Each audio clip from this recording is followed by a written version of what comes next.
السلام علیکم defence lovers friends, defence updates میں JF-17 تھنڈر سے متعلق نائجیرین سیٹسفیکشن اور فیوچر پاسبلٹیز پر بات کریں گے۔ ترکی اور قطر میں تاریخی معاہدے پر عمل درآمد، S-500 کی سروس میں شمولیت، ایران میں افغان طالبان اور افغان حکومت کے درمیان مذاکرات، جبکہ افغانستان کے مزید اضلاع پر افغان طالبان کے کنٹرول، ترکی اور چائنا سمیت دیگر بین الاقوامی دفاعی خبریں بھی اس ویڈیو میں شامل ہوں گی۔ So let's start.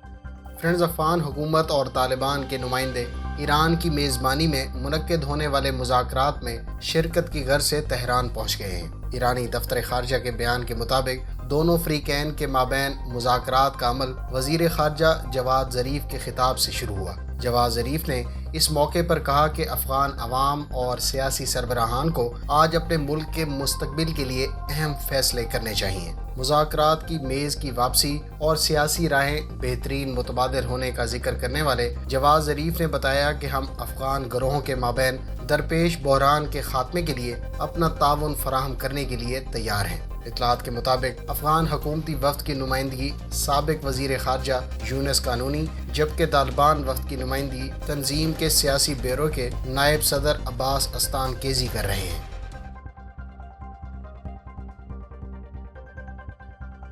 فرینڈز، ایک بہت بڑی اور خوش آئند ڈیولپمنٹ کی اطلاعات سامنے آئی ہیں۔ تازہ ترین اطلاعات کے مطابق قطر اپنے 12 رفال فائٹر جیٹس، 9 میراج 2000 اور 4 C-17 گلوب ماسٹر ترکی میں 5 سال کے لیے تعینات کرے گا۔ ترکی کی سرکاری ویب سائٹ کے مطابق مارچ 2020 میں طے پانے والے معاہدے کے تحت قطر ٹوٹل 36 ایئر کرافٹ ترکی میں 5 سال کی مدت کے لیے ڈپلائی کر سکتا ہے۔ اس ڈپلائمنٹ کا بنیادی مقصد قطر ایئر فورس کے پرسنل کی ٹریننگ ہے۔ معاہدے کے مطابق اس ڈپلائمنٹ میں 1 سال کی توسیع بھی کی جا سکتی ہے۔ قطر 36 ایئر کرافٹس کے علاوہ 250 پرسنل ترکی تربیت کی غرض سے بھیجے گا، جبکہ ترک گورنمنٹ آفیشلز کا کہنا ہے کہ اس معاہدے سے قطر ملٹری پرسنل کو ترک ایئر اسپیس اور بیسز استعمال کرتے ہوئے تربیت اور تجربات سے سیکھنے کا موقع ملے گا۔ معاہدے کے تحت ترکی فیفا ورلڈ کپ 2022 کی سیکیورٹی کے لیے اجائل فورس قطر میں ڈپلائی کرے گا۔ فرینڈ، اس ڈیل اور اب عمل درآمد کی اطلاعات سامنے آنے پر یونان نے تحفظات کا اظہار کیا ہے۔ یاد رہے کہ یونان ترکی کا روایتی حریف ہے اور اس نے حال ہی میں فرانس سے رفال فائٹر جیٹس خریدے ہیں۔ فرینڈ، اس کے علاوہ میں آپ کو گارنٹی کرتا ہوں کہ ایک اور ملک جس کے بارے میں مرچیں لگنے اور فرانس کی طرف اس ڈپلائمنٹ پر احتجاج کرتے نظر آنے کے امکانات ہیں، وہ ہمارا ہمسایہ ملک ہے، کیونکہ اس کو حسب معمول اس بات کا خدشہ ہے کہ قطر کی جانب سے رفال فائٹر جیٹس ترکی میں ڈپلائی کرنے سے پاکستان بھی خاطر خواہ تجربات حاصل کر پائے گا۔ آپ کی اس بارے میں کیا رائے ہے؟ کمنٹ باکس میں اس کا اظہار ضرور کریں۔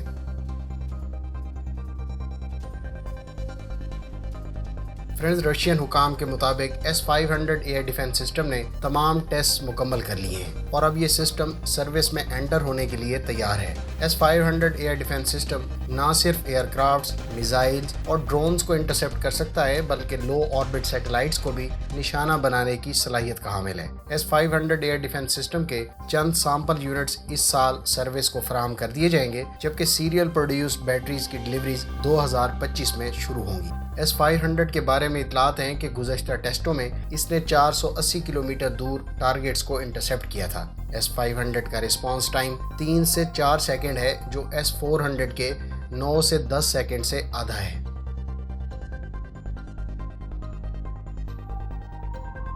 فرینڈز، اطلاعات کے مطابق افغانستان کے شہر مزار شریف میں ترکی اور ایران نے اپنے قونصلیٹ بند کر دیے ہیں۔ دوسری جانب طالبان کی پیش قدمی جاری ہے اور تازہ ترین اطلاعات کے مطابق صوبہ بدخشاں کے ضلع شغنان کے مرکز پر طالبان نے قبضہ کر لیا۔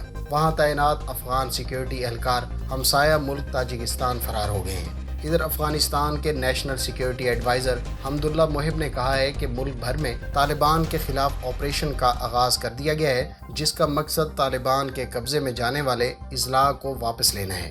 طالبان کی تازہ ترین پیش قدمی کے نتیجے میں صوبہ ہلمند کے ضلع مارجہ میں طالبان نے وسیع علاقے پر پھیلے ہوئے فوجی کیمپ پر قبضہ کر لیا۔ ہلکے اور بھاری ہتھیار اس کے علاوہ درجنوں فوجی ٹینک اور گاڑیاں بھی طالبان نے اپنی تحویل میں لے لی۔ افغان طالبان کا کنڑ اور قندھار کی سرحدی چوکیوں پر قبضہ۔ طالبان نے صوبہ کنڑ اور قندھار سے جڑی پاکستانی سرحد پر واقع افغان فوج کی چیک پوسٹوں پر بھی قبضہ کر لیا ہے۔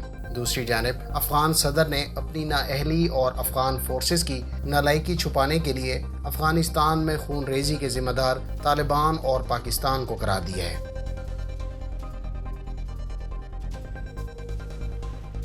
فرینڈز، رشین کمپنی کے چیف ڈیزائنر نے کہا ہے کہ ترکی کی تیار کردہ بختر بند گاڑیاں عالمی مارکیٹ میں ان کی سب سے بڑی حریف ہیں۔ ایگور زراخووچ نے میڈیا سے بات چیت میں کہا، ہمیشہ ترک کمپنیوں کی تیار کردہ بختر بند گاڑیاں کسٹمر کے لیے آفر کے طور پر موجود ہوتی ہیں۔ اس کے علاوہ انہوں نے مزید کہا کہ ترک کمپنیوں نے مارکیٹ میں اچھے دوستانہ ورکنگ ریلیشن شپ قائم کر لیے ہیں۔ انہوں نے مزید کہا کہ ترک کمپنیوں کی گاڑیوں کی کامیابی کی بڑی وجہ ترک گورنمنٹ کی جانب سے کمپنیوں کو بختر بند گاڑیاں ایکسپورٹ کرنے کے لیے پہلے سے اجازت لینے سے استثناء بہت بڑی وجہ ہے۔ انہوں نے کہا کہ اگر ترکی کو اس مارکیٹ میں چیلنج کرنا ہے تو پھر ہمیں اپنی ایکسپورٹ قوانین میں ترامیم کرنی پڑیں گی۔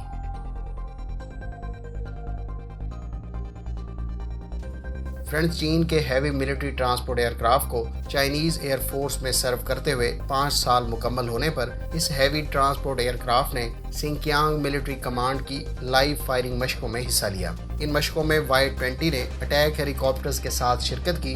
حکام کے مطابق اس ٹیکنیک سے ہیلی کاپٹرز کو ریپڈلی فرنٹ لائن پر ڈپلائی کرنے اور Y-20 سے اضافی ٹیکٹک کے ساتھ مشنز کیری آؤٹ کرنے میں مدد ملے گی۔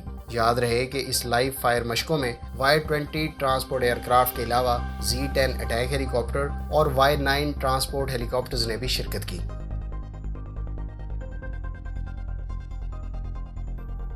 نیوز میڈیا سورسز کے مطابق پاک فوج کے chairman joint chief of staff committee کے حالیہ دورہ نائجیریا کے دوران نائجیرین ملٹری آفیشلز نے چند ماہ پہلے وصول ہونے والے JF-17 تھنڈر طیاروں کی پرفارمنس پر اعتماد کا اظہار کیا ہے۔ نائجیرین ایئر فورس آفیشلز نے کہا کہ ہم JF-17 تھنڈر کے اپنے فلیٹ میں اضافے سے خوش اور ایکسائٹڈ ہیں۔ تھنڈر کے ورائٹی آف ویپنز، جس میں کئی سٹینڈ آف رینج کے حامل ویپنز بھی شامل ہیں، اس کے علاوہ الیکٹرو آپٹیکل پارٹس، ان طیاروں سے پن پوائنٹ اٹیک کی راؤنڈ دا کلاک صلاحیت نے ہماری بوکو حرام کے خلاف صلاحیت میں بے پناہ اضافہ کر دیا ہے۔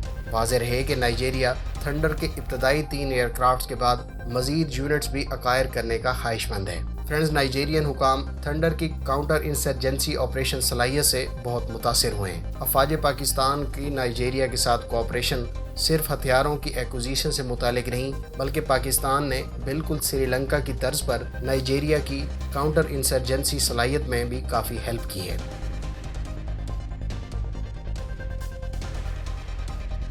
فرینڈز، امریکی کمپنی لاک ہیڈ مارٹن اور اسرائیل ایروسپیس انڈسٹریز نے میمورنڈم آف انڈرسٹینڈنگ پر منگل کے روز دستخط کیے۔ اس MOU کے تحت دونوں کمپنیاں مل کر انٹیگریٹڈ ایئر اور میزائل ڈیفنس سسٹم پر کام کریں گی۔ دونوں کمپنیوں کے اعلیٰ عہدیداروں نے اس موقع پر کہا کہ یہ دونوں ممالک کے لیے تعاون کے حوالے سے بہت بڑا اقدام ہے۔ فرینڈز، یہ تھیں آج کی ڈیفنس اپڈیٹس۔ امید ہے ان خبروں سے آپ کی معلومات میں اضافہ ہوگا۔ اگر آپ کو یہ ویڈیو اچھی لگی تو اس کو لائک کر دیں، چینل پر نئے ہیں تو اس کو سبسکرائب کریں اور ساتھ میں موجود بیل آئیکن دبائیں تاکہ آپ کو ہر نئی آنے والی ویڈیو کا نوٹیفیکیشن مل سکے۔ ملتے ہیں نیکسٹ ویڈیو کے ساتھ۔ اپنی دعاؤں میں یاد رکھیے گا۔ اللہ حافظ۔ پاکستان زندہ باد۔